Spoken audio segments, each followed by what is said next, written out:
Hello, everyone, and welcome to episode 210. This is Shadow to Light, Shifts in Consciousness. I am Cherie Burton, and this is Stand, Speak, Shine, a podcast for those who long to feel, express, and be who they truly are. Today, we're climbing into emotional patterns, how they live beneath the surface of a conscious awareness, kind of lurking in the shadows, hence the name shadow work or shadow state, and how this impacts our mood states, our thoughts, our behaviors, and ultimately how we shift out of them. This is a really practical episode. I mean, we go into some backstory on how shadow lives in us and how it affects us and how it can be scary, but is in fact the key to our liberation on multiple levels. First, you of course have to create safety through calming your nervous system. And the whole crux of getting through from shadow to light and transmuting those patterns is through nervous system regulation. It's something I talk about quite a bit on this podcast. And we can even call this hacking your nervous system by employing some real life somatic practices. So this is a compelling interview with Janelle Annette. She specializes in inner healing work for women, including shadow work, inner child healing, ancestral trauma, and authentic relating. Janelle's worked alongside world-class mentor shamans and teachers, ultimately really overcoming the worst kind of trauma, which we'll talk about in this episode, chronic inauthenticity. I want to let you also know that I have a free emotional healing masterclass coming up. And the name of it fits right in line with this episode and the next episode that's on the docket to come out. So the name of that emotional healing masterclass is called The Spring Rebirth, Out of Shadows into the Light. And in it, I'm going to talk about our unhealed emotional patterns that manifest as dense matter in the mind body. And how my recent trip to Iceland, which was probably the scariest thing I've ever been through alone, 2 weeks in an isolated cabin away from anything and everyone, I got to witness my patterns and how I respond to my emotional triggers. So it went something like, feelings of separateness, loneliness, restlessness, anxiousness, entertaining all kinds of what ifs, fear, self-judgment, shame, and then back into this whole cycle of feelings of separateness. And I'm convinced, having spent my 20 plus year career seeking to crack the code on human suffering and mental illness, I'm convinced that spiraling into suffering is an outgrowth of the illusion of separation. So I'm really thrilled to be able to dive into a masterclass on that. Again, that's called The Spring Rebirth, Out of the Shadows into the Light. I have the link to register in the show notes, standspeakshine.com/masterclass. Again, that's standspeakshine.com/masterclass. So there'll be a replay available if you can't go on live. We're actually going on live 10 a.m. Mountain Time, May 24th. So follow me on Instagram, cherie.burton, for direct links to that as well. I'll be talking about it for the next couple of weeks, sharing some of what I've learned in Iceland by facing the patterns that revealed themselves to me and how it linked into working on my manuscript and how it's all coming together. So I'm looking forward to us discussing that, and I hope you can join me. Now on to my interview with Janelle Annette. Janelle Annette, welcome to Stand, Speak, Shine. So great to have you. Thank you for having me. I'm excited. I'm excited too, because we're talking about stuff that, I don't know, sometimes it can be difficult to quote unquote go there, but we are at a time on this earth where this is needful. These kinds of conversations are needful. So why don't you kind of start with anything that might be pertinent for our listeners to kind of get to know you, why you're doing the work you're doing, especially as it relates to shadow work. And I know you're in Portugal right now, which we've had a crazy time trying to connect our times and whatever, but now it's just perfect. But when I originally connected with you, you were in Bali. Now you're all the way over in Portugal. You're like a world globetrotter right now, spreading healing all over the place. Yeah, share with our listeners kind of what took you into the work you're now doing. Yeah, thank you. It's been a journey. I guess the Coles notes of it is I lived a very different life many years ago. Despite being young, a lot of history and a lot of things that have unfolded in my life that kind of led me down some not so healthy paths, and I was heading in, just not the best direction. Wasn't very good at taking care of myself, very unhealthy relationships. And I wouldn't say that I consciously thought that as much at the time, because that was just my normal experience. But I did know at certain points that I needed to change my life, and quite drastically. So I ended up moving to a new city where I didn't know anybody. And through a series of synchronicities, my life just began completely changing and 180. And, there's so many different levels to why it changed. I think environment does really help when we can be in a new space, but I was led to a women's group where we did a lot of this work, and I learned about shadow work, inner child work, and some somatics, and all this other stuff, learning how my family system impacted me today and my relationships and all that.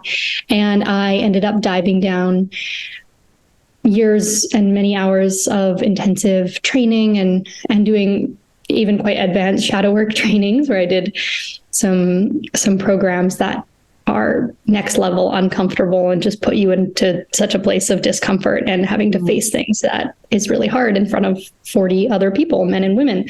So I just did a lot of stuff to really explore and know my mind. And I think that's the kind of foundational piece of it, is I really wanted to know my mind and kind of challenge. What a powerful statement. Yeah. Yeah. Wow. And through the mirrors of other people, which is really, the foundation of shadow work, and how that's kind of at the base of a lot of the things that I learned. So shadow work, I'd say, was the main initial pillar that I was getting into this work with. And after years of participating training, I started taking over as the facilitator for that women's group that I was in. And then eventually started doing stuff on my own and offering that. And then through more study and through time, I got more into the somatics and nervous system work. So it's this kind of trying to bridge these two worlds of the more intensive shadow work, where it can be quite destabilizing, and then bring in the power of nervous system work and somatics to make it possible. Yeah. That's the sweet spot of growth. It's not push yourself off a cliff and do something you're not ready and prepared to do. It's like, what's that middle ground of pushing it just enough where you can still make change happen, but it's not overwhelming to your system. So that's kind of my work and how I brought these things together.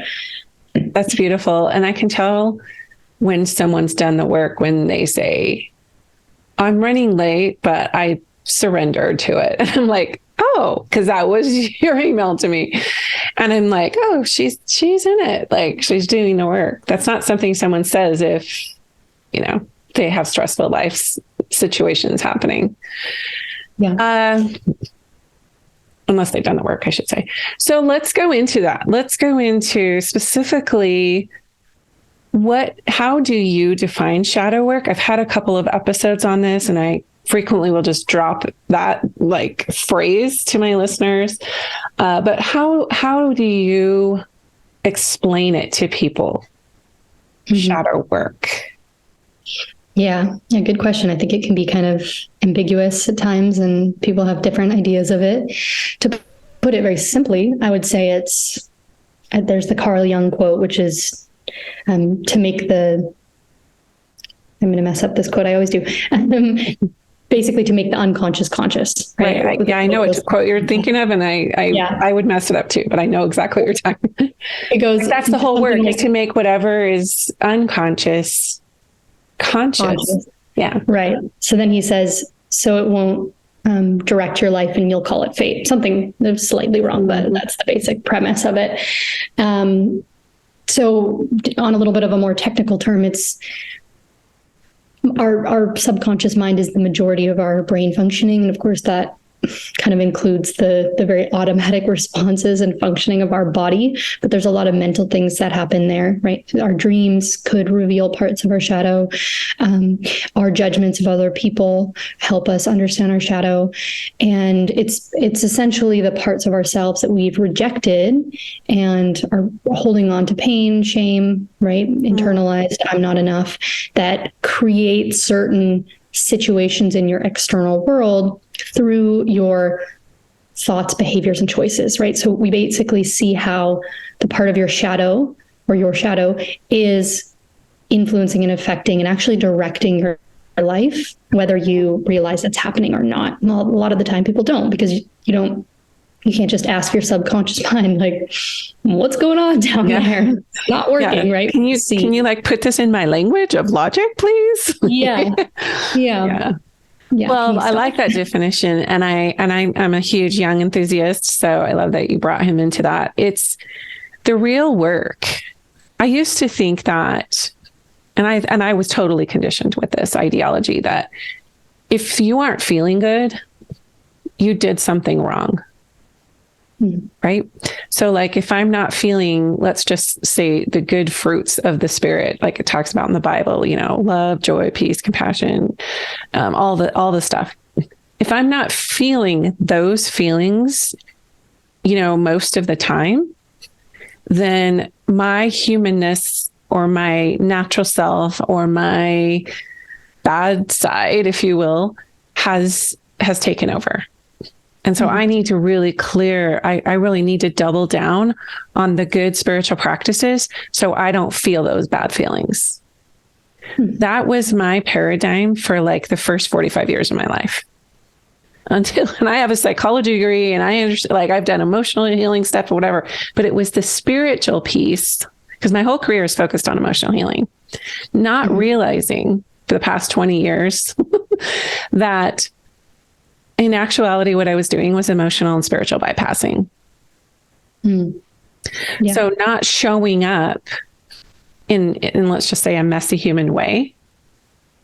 And that was terrifying, to be able to just be that vulnerable and show up messy and say, I'm in a shadow. I'm going through a shadow phase. I'm working through deep intergenerational stuff, right?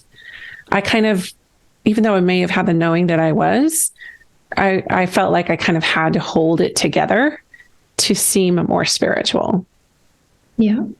Yeah. And that stoicism can be really unhealthy. Yeah. Yeah. Yeah. It's kind of like, I mean, we all have the capacity to be angry, sad, judgmental, greedy, right? Jealous, like all these things that we label as wrong and bad are just very normal human experiences. And I think you're definitely not alone in that. And I think a lot of people are still in that and haven't. I think the thing is we just don't have examples of what it means to be embraced in that. We don't have often. People don't have peers around them or parent figures or anyone to show them and teach them about showing up in that messy way. So it's just this kind of like vanished thing that people don't talk about. Therefore, how are you supposed to expand into your capacity to show that side of you, to accept that part of you if it's not welcomed or embraced, or even people being curious about it? Yeah, there's a lot of stigma in that. Yeah, and people don't even it breaks my heart that even if somebody has the desire to heal and grow and open up more, that a lot of people just, I don't think, have the connections and the community around them of like true care, like how are you really doing today? I've been noticing you seem a little bit off. Is there anything going on? Do you want somebody to talk to? Can I bring you some food? Like the power of people really taking an interest in each other's lives. Like we're kind of just so busy and self-focused that I think people are really lacking the communal aspect that makes that more accessible. Yeah, I agree. Like if you were really sick, let's just say you were going through chemotherapy or you lost a loved one or something more overt, then people will rally, right? Mm-hmm.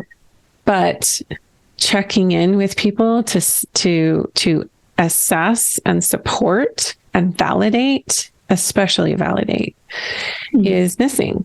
And because of that stoicism, because it's less spiritual, quote unquote, or normal but actually that is the norm, right? The norm is to cycle through shadow. And what's throwing our system off is when we try to suppress it. So like I have the saying, if you suppress and if you'll eventually oppress, because hurt people hurt people. If you don't have a way to express, then that's what you'll do. You'll suppress, oppress, and eventually you'll get depressed. And yeah, so I was sharing this with you earlier before we started recording, but I was in Australia and we did a 3-city tour of emotional healing emotional release with essential oils specifically, but we did a lot of diving into this shadow piece. And we talked to our audiences about, and I totally want to go there because you dropped this word shame put that on the table. And it's so interesting because if you look at David Hawkins' map of consciousness, the lowest vibratory state that we know of is shame. And so many people try to heal with the energy of shame. So many people, quote unquote, repent with the energy of shame, thinking that that's going to bring them to a space of healing. And that's just the spiritual part of it. The emotional part of it is, like you had mentioned, I'm not blank enough, and that's shame. Mm-hmm. So how do we open up for this? I guess to dive into the shadows. There's no other way to do it. The only way out is through. You can't bypass over it. If it's here, it's here. How do you get into that shadow without experiencing the shame? Is there a certain practice or a certain way that you have worked with your people to do that? Mm-hmm. Yeah, I mean, so if shame arises, it's okay. It's usually a part of that shedding, but we don't feed into it or make it bigger. And, we try to manage it and get through it and release it. So that's exactly right. Like it's like trying to heal shame with shame. I feel I'm not enough, therefore I'm not showing up as fully as I'd like to in life, and I need to feel bad about that, which is just running this endless circle. I feel shame that I feel shame. Yeah, I'm shameful for being shameful. I'm so ashamed that I have shame. Exactly. Like, how do we ever get off that hamster wheel? We don't. And that's where you have a lot of people, kind of believing that they're broken in some sense, and they need to dedicate their entire life and thought process to healing, which I think there can be times where we need to give it a lot more energy than others. But, ideally, healing should allow us to have spaciousness and experience more fun and play and love and connection, because we're allowing ourselves to be with the discomfort and the challenge, right? So we're creating that spaciousness in our life. But I think for a lot of people, if we're not releasing the shame, then we almost don't get out of the challenging emotions, because it's just this like cycle that we're describing. So Brené Brown talks a lot about shame, and he thinks that she has a quote about shame surviving in secrecy, right? So what I've found to be really true, I mentioned earlier that I've lived quite a life and had some stuff in my past and came from a lot of shit and a lot of trauma. And I have some things that I carried so much shame about for so many years. And it took me a long time to open up about that stuff.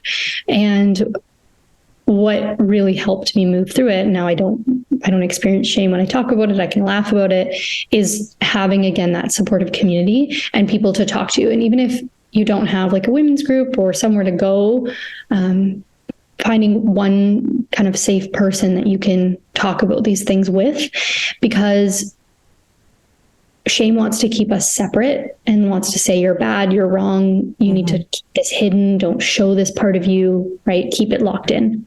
And then it grows. But if we share it with other people and we're so terrified, and then at the end of it, we're like, oh, I'm actually more connected. I'm actually more seen. I'm actually more like this person than I realized. Therefore, I don't have to continue holding on to this fear that it's going to make me wrong or bad or unlovable, right? Because that's kind of the narrative. Yeah. If I show this part of me, I'm not going to be loved. So we need to prove that wrong by sharing it with the right people in order to be loved anyway. Yes. And oftentimes spiritual communities and religious communities don't always have that supportive neutrality. One thing, and let's just like riff on this a minute about shame, like the deep fear underneath shame is I'm going to be rejected. If people really knew that I was not enough of whatever, or I did this or that, or if they really knew about my past or this or that or whatever, what I think or where I'm at, then they wouldn't love me, as you mentioned.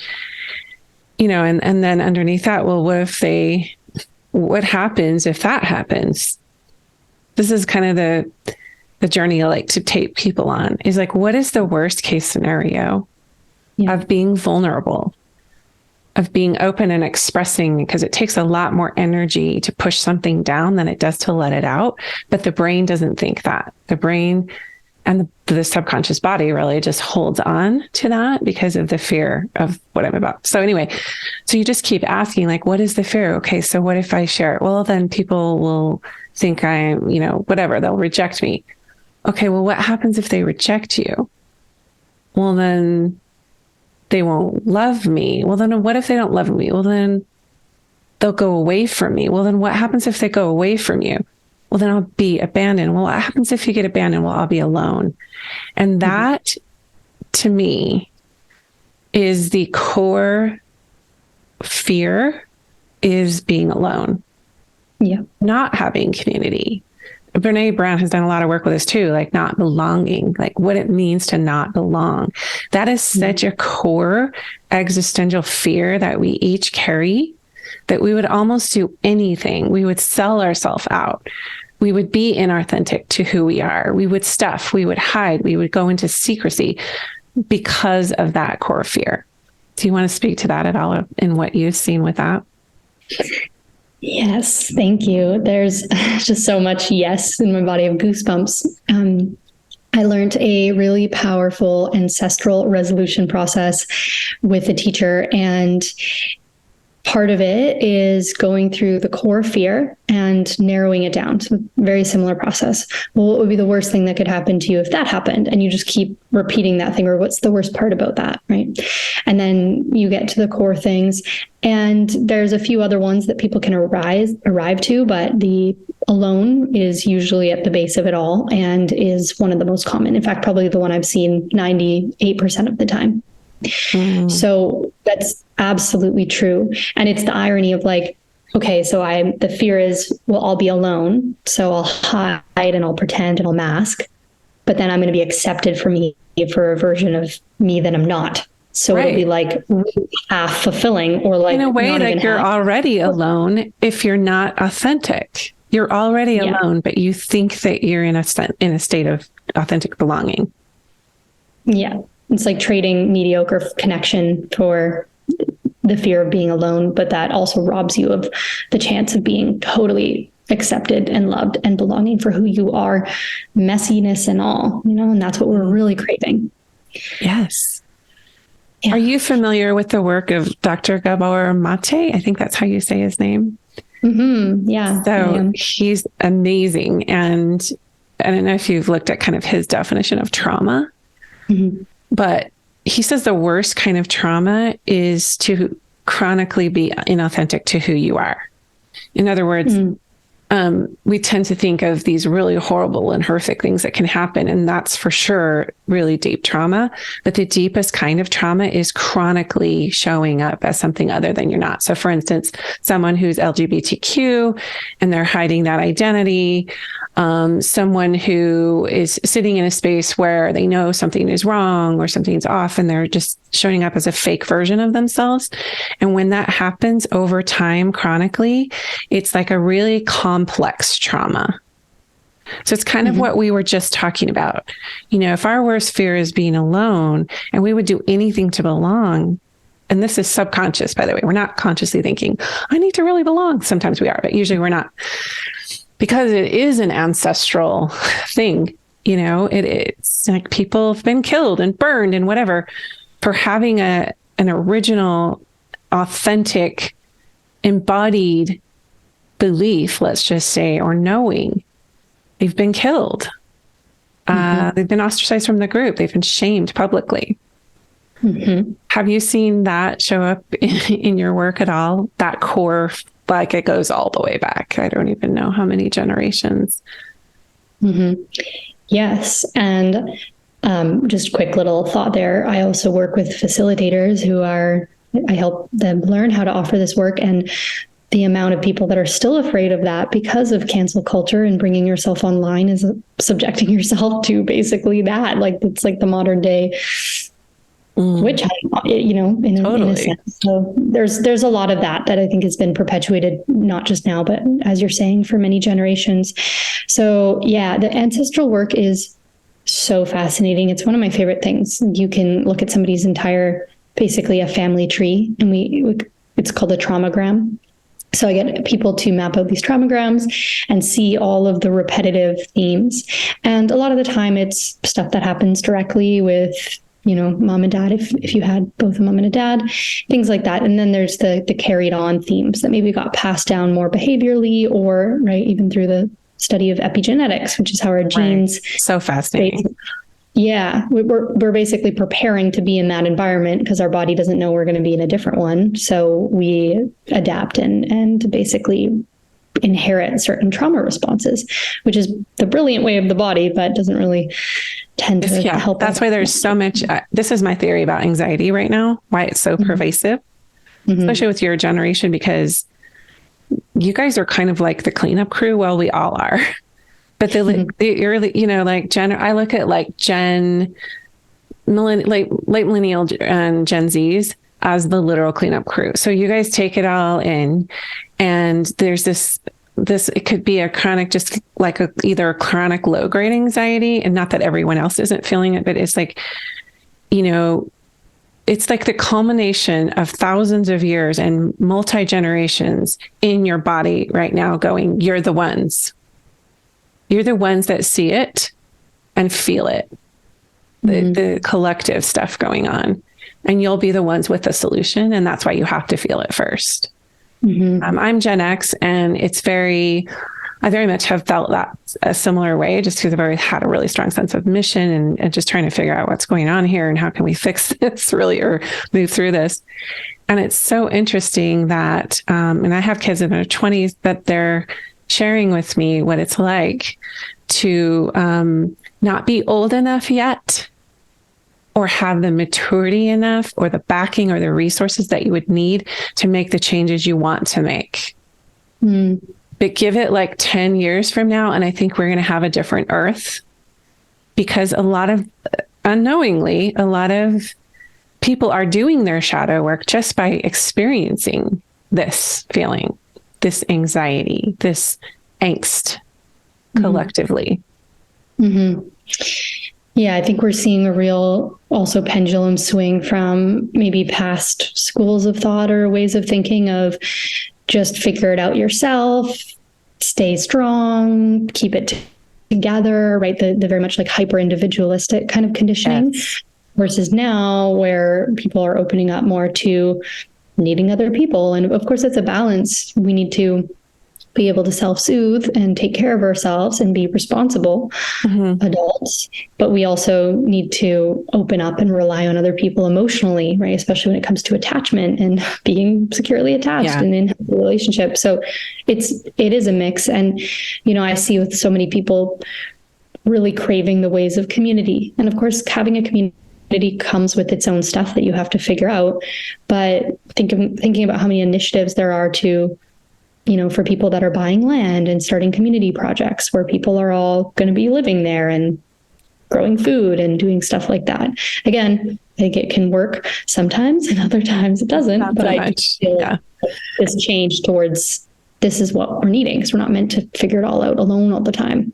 Yeah, and I do think there's going to have to be some cataclysmic shift in the consciousness that people are kind of, for lack of a better term, forced into community of this kind, because that's the only way we're really going to heal, to connect to the earth and each other, and authentically, not Instagram-y, right? Like nothing wrong with social media, but I'm just saying, like, we're seeing, illusory forms of connection en masse.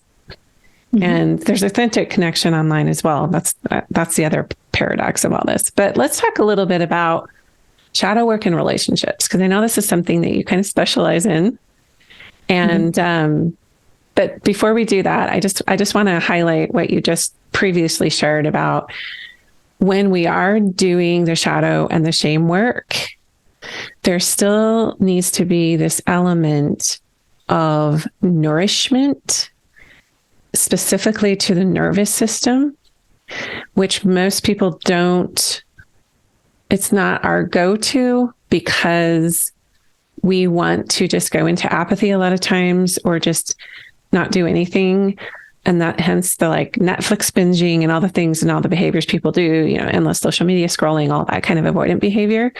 So I know you work with somatics. Before we talk about relationships and shadow, is there anything that you could share specifically in relation to how you have best seen for people to support their nervous system and regulate their nervous system and give them the replenishment and nourishment they need so they can actually have the wherewithal and energy to do the shadow work and to be supported in it? Mm-hmm. Yeah. Yeah. So many different tools. And I guess maybe I'll just start off by kind of explaining the way that I see all of these things coming together. And then I can talk about different points you might use somatic work in or ways to do it. But I really see it as when we understand our shadow, we understand where our edges lie, right? So if we reject ourselves for something, right? I'll try to make an example here. Let's say we have a story about ourselves that we're not very smart or capable, right? Maybe something happened a long time ago. We didn't get good grades because maybe we were more creative. And then that led to this whole story and this identity where we stopped trying. We didn't put effort in. And we, again, made that thought more concrete. I'm not capable. I'm not smart. Right. So I'm just going to hold myself back in life. So if you've developed in that way, for example, and you understand, maybe I'm now as an adult can't get jobs and I'm really struggling and I'm behind, the mind is going to want to say, see, continual evidence, you're not smart, you're not capable. So the shadow work there, meeting that edge, would be one, challenging that idea and belief and realizing that it's not truth and that in some aspect you've created that narrative in your mind and made choices that reflect that, preventing you from being able to shine. And then as an example, just something that I would maybe assign, because with shadow work, we could know, okay, I have the self-rejection. What do we actually do with that? I like to believe that we need an exercise that's going to challenge that in the real world, right? So maybe, for example, just off the top of my head, this figurative person would need to be in front of a group of people and brag about how smart they were. That's not going to feel true. It's going to make them extremely uncomfortable because it's in contradiction to what they have believed for a long time. Mm-hmm. Or maybe they have to have people reflect back to them and tell them why they think they're smart and feel does that feel like to receive it? And does my mind go, they're lying, they're just doing this because it's an exercise, I'm not smart, right? So we can play with all the ways the mind is continuing to create this story. And maybe on a more tangible level, their work is to keep applying for a position that they don't think they're smart enough for until they, again, prove that narrative wrong, but they're taking steps in a direction that is challenging that. So where the somatic work would come in is you could do stuff before to prepare, but in any of those examples of things that I just made up there, you would feel this activation in your nervous system because anything that is outside of that zone of comfort that we've become accustomed to will make you uncomfortable in your nervous system. That's where the somatics come in, right? The freeze, the flight, the fight response. So actively overriding that, but it's not about getting to like a level 10 out of 10 uncomfortable, right? That's why it's actually more favorable to look at doing really bite-sized pieces and growing our capacity. I'm glad to hear you say that because a lot of practitioners will want to take you right to the 10. Yeah. And it doesn't actually work. Like your body will shut down. It won't do it. Exactly. It's not actually how we're designed to grow and change. We're neuroplastic. We can make changes, but we need to have safety and feel like it's within our reach. So absolutely. So we can find that nice sweet spot of, let's say, a level 5 and have the right tools, right? So maybe it's a practice of breathing. I mean, there's so many different things we can do. One really good, simple one that you can do in pretty much any scenario is working with your peripheral vision. So when we're in a state of activation, our vision narrows in on things. And one thing that we can do really easily is start by just looking at one thing, but then you basically expand your awareness of your whole visual field and take in your entire peripheral vision and just hold that for a little bit while doing some breathing. And that basically tells the mind, I'm actually okay right now, because this is the visual state of a regulated nervous system. So we can basically kind of hack our nervous system when when we're anticipating that discomfort through breath, through touch, through like havening, hugging ourselves, rubbing our arms, this peripheral vision and other things to then bring us down. Okay, I'm safe. And then we then show in the body, hey, this is now partially in my zone of comfort. This is a new normal. And I can continue expanding that and going further and further and further with the somatic work along the way until all of a sudden I'm a very different person, or I'm showing up at least to life very differently. Yeah, I love that. And there is a lot of power in visualization, at least for me. I'm very visual. Like I'm in my mental field a lot, but like third eye wise, perception wise, I love to visualize in them. And there's also the spiritual eye of the heart, which is, I've studied quite a bit in the Gnostic texts, which is like heart seeing and creating that safety from love. Like, it's really hard to go back to belief when you're doing shadow work and to examine your beliefs, because it's very, like you said, very somatic and visceral. It's not a logical process. It's an embodied process. So when I see people doing shadow work and they're not doing the somatic work with it that you're talking about, it's just not, it's not going to get you as deep into that release. It will have a minimal impact, but breath and grounding and visualizing and all of these, like you're saying, that trauma hold and all of those things really bring it forward so that it can release.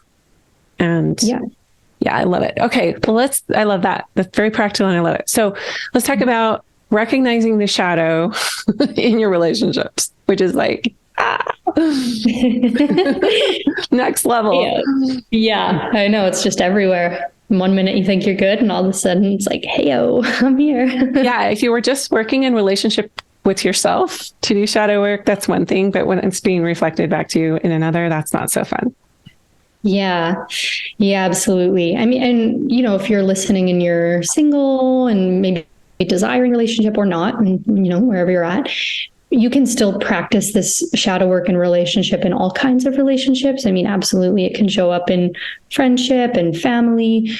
I tend to talk a lot about romantic relationships. Again, if somebody's single or not, we could look to the past or what's happening presently if you are in a relationship. But the information of the romantic relationship, it helps us see really deeply into our psyche and into our attachment system, how we resource safety from the world, what our beliefs are about ourselves, our deepest fears and insecurities. It's just like, it's all out to play. It's all there in the romantic relationship. And that's why you attract that specific partner.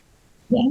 Because typically, like I was telling you, with my husband, almost 28, well, we've been together 28 years. We've been married 27, but like, there's no other way. I shouldn't say there's no other way, but for me, has felt like he's such an amazing partner in so many ways. And he's so kind and he's so generous and loving and patient, all those things. And we always trigger each other, but it's like, if I had like branched out and like, let's just say got a divorce when we were going to divorce in 2019, we were separated. There was a lot happening with us deconstructing things about life and beliefs. And ultimately we made our way back to each other and decided we were going to make this work and that we were like not messing around anymore. Like we're going to face these shadows. So we did a lot.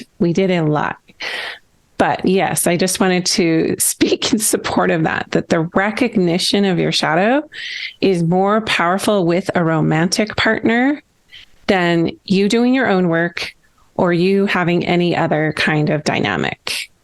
That isn't to leave the single people out of it, but they probably know. They've dated, right?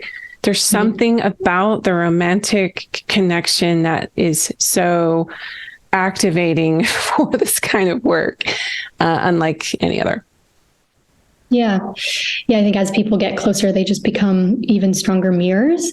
And it's really interesting with attraction because it speaks so much about our, I guess, as simply put as I can, it speaks to what happened in childhood when we were growing up. And for a lot of people, there's a core missing need, a core wound, a core pain that was developed that essentially people will carry out in relationship and be looking for that to be met by a partner. And they often pick people who resemble somebody from the past that wasn't able to give them that thing. And then they continue to not give them that thing. And there we have that whole dynamic playing out. Or in my case, my husband was the opposite of what of unhealthy masculine I had attracted.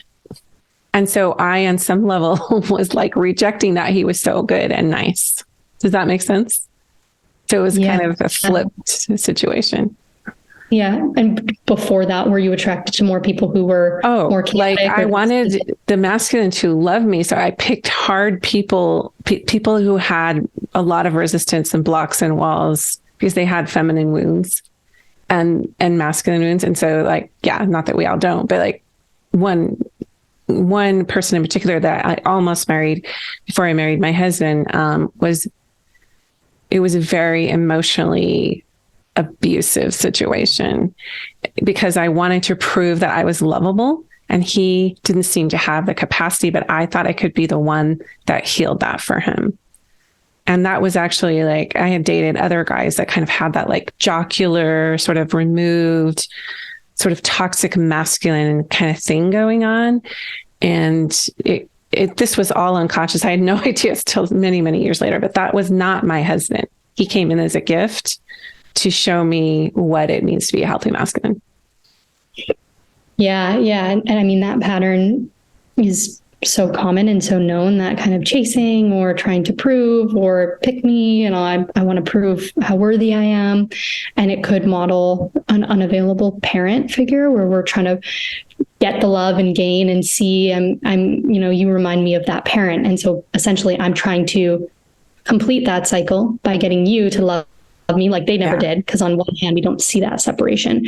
Part of our mind is extremely primitive, right? So part of our mind just works through felt senses and it doesn't actually know the separation between people. It's just like, oh, this reminds me of this situation and this feeling. Because it's always trying to make those associations. Yeah, exactly. So, in this example, which it can totally flip flop where you're in this pattern of chasing and in these more unhealthy dynamics, and then you get to a place where it is more steady, and then there's something else that can happen there. It could be maybe like the feeling of, well, I'm bored now because you're not triggering all my discomfort, or I need some drama. Come on. Exactly. Or like the things you're initially attracted in them become the things that you despise the most. Because another thing happens in attraction where we tend to be attracted to people where they have something that we want. So we're like, oh, I like their charisma. I want more of that. I want to be more like that. Or like their success. I want to be more successful. Or their generosity and their kindness. I want to be more like that. But if that's something we've not allowed ourselves to express because it's somewhere in our shadow, there's some self-rejection that says you can't have that or you're not like that, then we can at the same hand be attracted to that characteristic and also judgmental of it, just like we would be towards ourselves. I want it, but I'm not allowing it to come through or what have you. So there's a lot of contradiction to the shadow, and it just kind of felt through experiencing these dynamics and flip-flopping as we do as humans. But I'd say contradiction is very much a pillar of shadow work when you begin exploring it and putting it out into the light. Absolutely. I love that. So one thing that you did mention to me earlier when we were exchanging, like, how deep do we want to go with this, is there was a couple of elements or foundational ingredients to shadow work. And what would you say those two are? The two C's, which I love, compassion and curiosity. I'm just going to prompt that for you because you wrote it down for me. I'm like, that's so powerful. So why are those the foundational pieces to doing the shadow work? Compassion and curiosity, whether it's shadow work in a relationship or shadow work with yourself. Yeah. Well, so shadow work is the self-rejection. Things exist in our shadow because we've learned to reject and try to deny certain aspects of ourselves, right? So our capacity to be greedy or arrogant or jealous or vain or judgmental or sad and angry and messy, all these things that we deny as human beings and we push away, end up, manifesting in other ways in our lives that we've been talking about. But if we continue to judge and shame ourselves for the ways that we're acting or struggling or so on, then we don't get anywhere. Whereas if we can remain curious and compassionate we can understand so much more. And if we're trying to heal self-rejection and wounds that we've been holding on to for a long time, we have to see our own innocence, and we have to be compassionate, and we have to be curious to get there. So we're really trying to undo points in time in anyone's life that they felt like they were not enough and that this part of them was bad. Therefore, hide it, don't show it, keep it under control. So we have to bring that part forward and say, hey, when did I first learn this was bad? Hey, can I accept that this is part of my humanness? Can I love this part even though once upon a time I was told that it was not okay, right? Can I bring all of that into the light and practice curiosity and compassion? Because we'll always get to a place of being able to see our own innocence if we don't shut down to I'm wrong, bad. Just that inner child piece of just, we are all innocent. We're doing the best that we can with what we know. And if the subconscious is running amok and unconscious is running amok, which it is, that's not something that we can keep going into shame about. So as if we are avoiding that work in ourselves, the compassion and the curiosity and the asking, we're going to just project like hell onto our partner. Because if we feel self-critical, if we are self-condemning, if we are feeling self-shame, then it's a given that the closest person to us is going to be on the receiving end of that projection. Mm-hmm. And as soon as you see it, because it's never about them. I mean, well, rarely. I mean, everyone's messy, but really, when we get triggered by someone, it's an invitation to look at why we're being triggered. Mm-hmm. What is the unhealed part in me is reacting so strongly to that behavior? Mm-hmm. Yeah. Yeah. And I think there's some with shadow work, like there's the clear cut path of I'm judging them for this thing. Therefore it's somewhere within me. Either I do something very similar and I don't love that part of myself, or I'm judging you or projecting onto you because I don't allow myself to do what you're doing because I told myself that was wrong and bad. Therefore, I'm telling you you're wrong and bad. But really, that's actually a part of me too. It's hard for me to look at that or to see myself in you, right? So there's the classic prompt that I use a lot. And anyone, if you're just curious, like how to actually like kind of practice this in action, which would just be something that I see in you, that I see in me, is using people as mirrors, not as separate, right? Not as blame, really. It's just, okay, everyone is a constant invitation to be able to see myself deeper and know myself deeper and love myself deeper. And therefore, I'll be able to, or because of that, I'll be able to then love other people more as well, right? That it's that two-way street. If you hold a lot of self-rejection and shame and blame, you will do that to other people and create all kinds of troublesome situations. One thing that I've noticed and been trying to be really like meta aware of is that whoever is in front of me at any given point in time, whoever has been brought to me, let's just say I've attracted, right? No matter who, what, when, where, like if it's at the grocery store, if it's a child or friend or whatever, somebody is in front of me. That person has something to teach me about myself. And it's just like, it's so interesting because we get into these like power, like inner struggles. I don't want to say power struggles, but it's like this war inside of ourselves. Like, oh, I see that. Oh, I don't want to see that. Oh my gosh, and for me, it's just trusting that, I'm being shown on a regular basis what I actually believe about life and people and myself through these interactions that just, come upon me. And sometimes it happens on social media. It doesn't have to be an in-person thing. It's like somebody can post something and it'd be like, oh, I'm super triggered by that. Why? And yeah, so I just want to offer that there. It's just like when we work with these emotional triggers, we get to immediately go within instead of throwing it out there. Yeah. Yeah. And creating more separation. We actually get to be like, okay, here we go. It's my thing about this. All right. And then, let's say this is happening in the real world, then maybe you actually have an opportunity to connect with somebody you didn't think that you could connect to, and maybe gain a lot from that connection. Or maybe it's a lover or a friend, or, whatever might come from that. But that dissolving of separation, of saying, I see myself in you, therefore I can love myself and see my own innocence, and I can see that within you, and I'm now actually able to connect more. And connection is how we form our lives, right? It's how businesses get started and careers form, and we find our passions and our hobbies and travel and friends, and like everything is about connection. So our ability to connect is very much rooted in our ability to see ourselves in other people, to love ourselves, and to practice the compassionate inquiry of self and other too, right? And seeing one another's innocence. So beautiful. It's everything, really. Yeah. And that kind of circles back to what we were talking about at the beginning of our deepest fear, is that we are going to be alone. Yeah. But in actuality, you can never be alone. There's this deep interconnectivity with all that is. And the more that we have this courage and compassion, the more we can feel that. That. Actually feel it, not believe it in our head, but feel it. Feel that connection. So #goals, right? Like that's the whole thing. So Janelle, thank you for this really thought-provoking and chill bump worthy. Like there were a couple times I'm like, ooh, like we're getting into some core stuff here. But where can people find you? Yeah.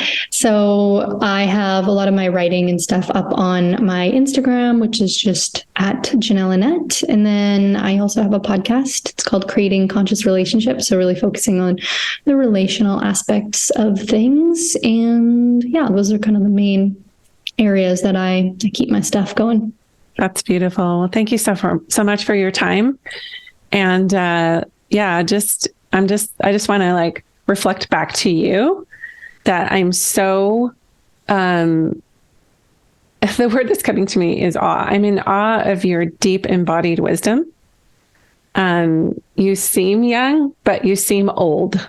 And like, you have that, it's like, I'm just going to like, when you're my age, you're just going to blowing it out of the water with your work. And I mean that in the most humble, like humble and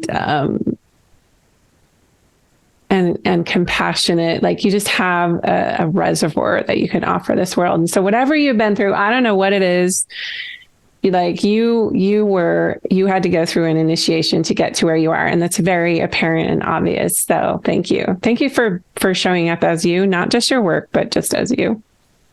Wow. Thank you. Also just perfectly this goes perfectly with this episode, but what you see in me is what is within you. Oh, okay. Thanks.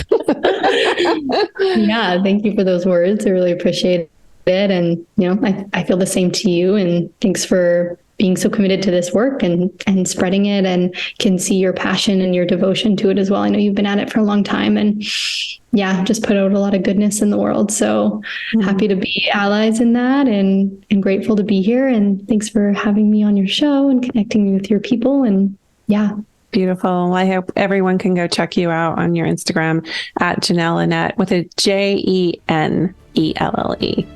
Thanks so much. That's right. Thank you so much. Thank you.